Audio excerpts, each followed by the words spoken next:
Bom dia, quarto ano, tudo bem com vocês? Hoje nós vamos falar um pouquinho no capítulo 3 sobre o início da colonização.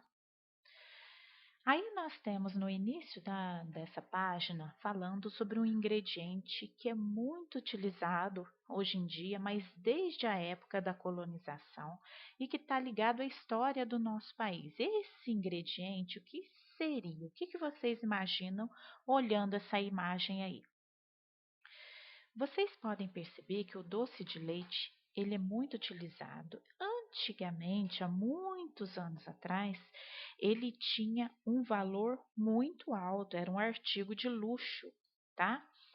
E ele utilizava um ingrediente muito ligado à nossa história, que é a cana-de-açúcar. Nós vamos ver um pouquinho nesse capítulo sobre essa riqueza e também uma outra riqueza muito importante que foi o pau-brasil.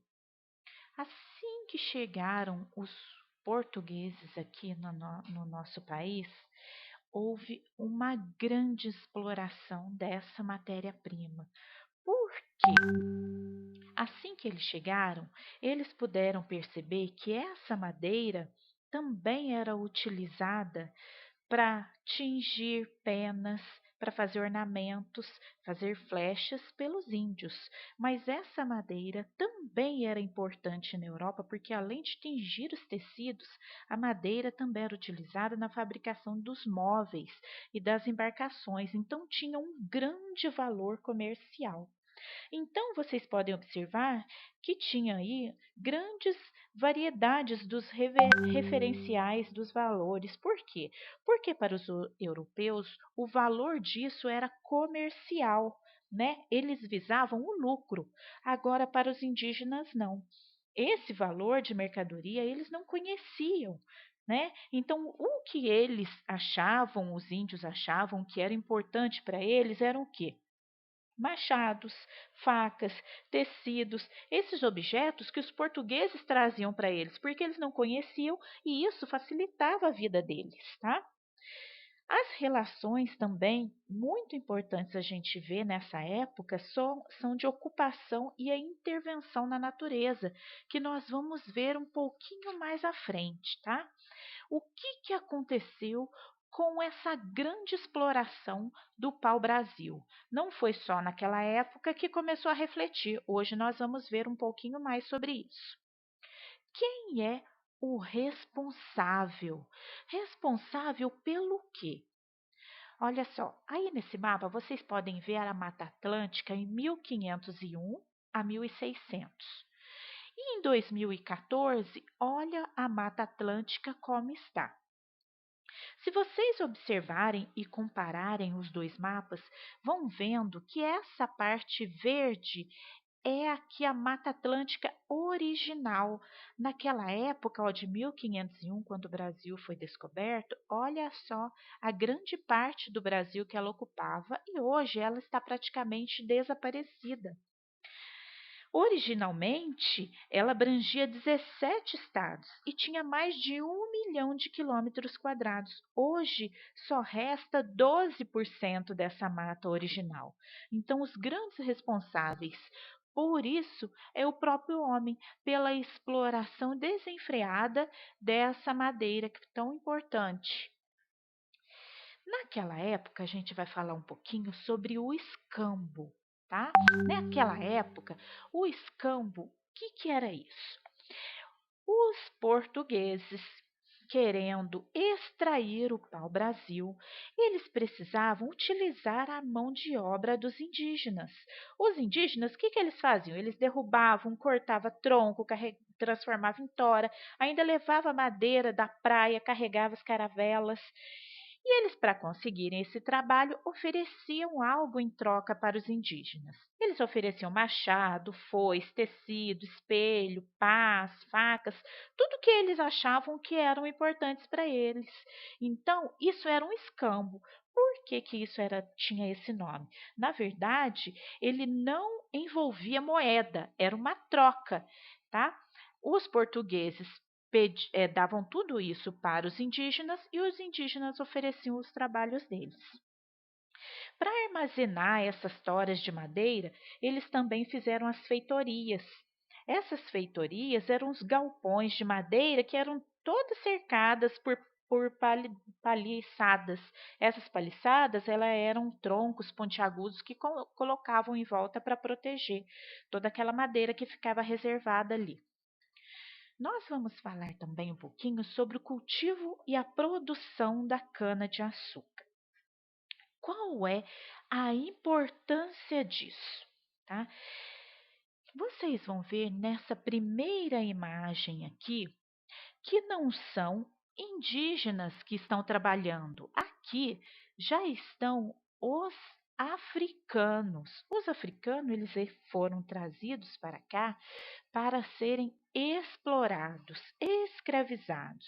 Nós já vimos que na época das grandes navegações, Portugal e Espanha deram início a esse processo, né?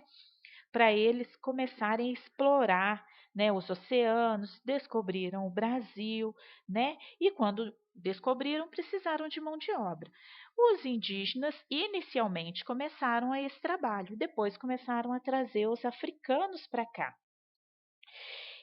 Eles, o que é que eles deveriam fazer para tornar essa ocupação mais lucrativa, tá?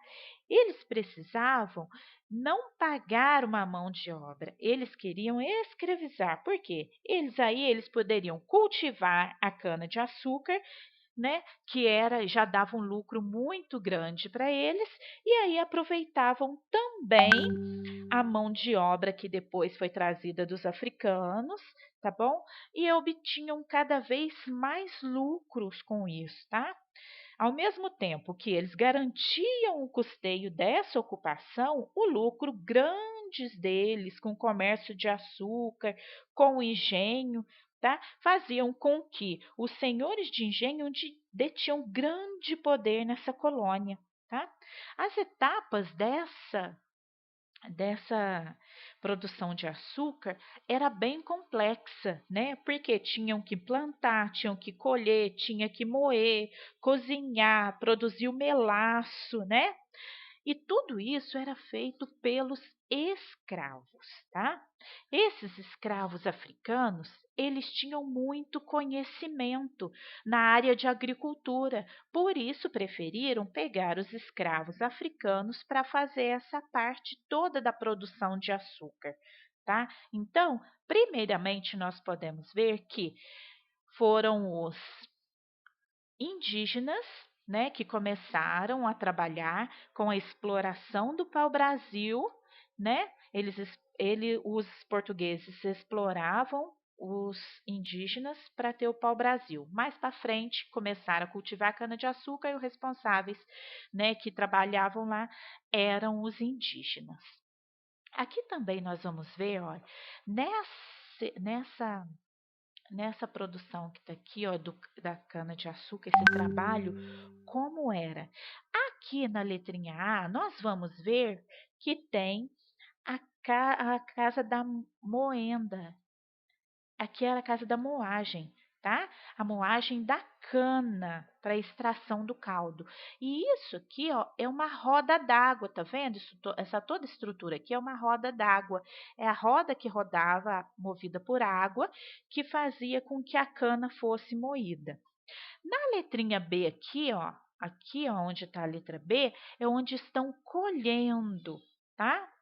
Na letrinha C, aqui, ó, nós vamos ver que é onde estão cozinhando o caldo para ter o melaço. E aqui, onde está a letra D, é a separação do pão de açúcar.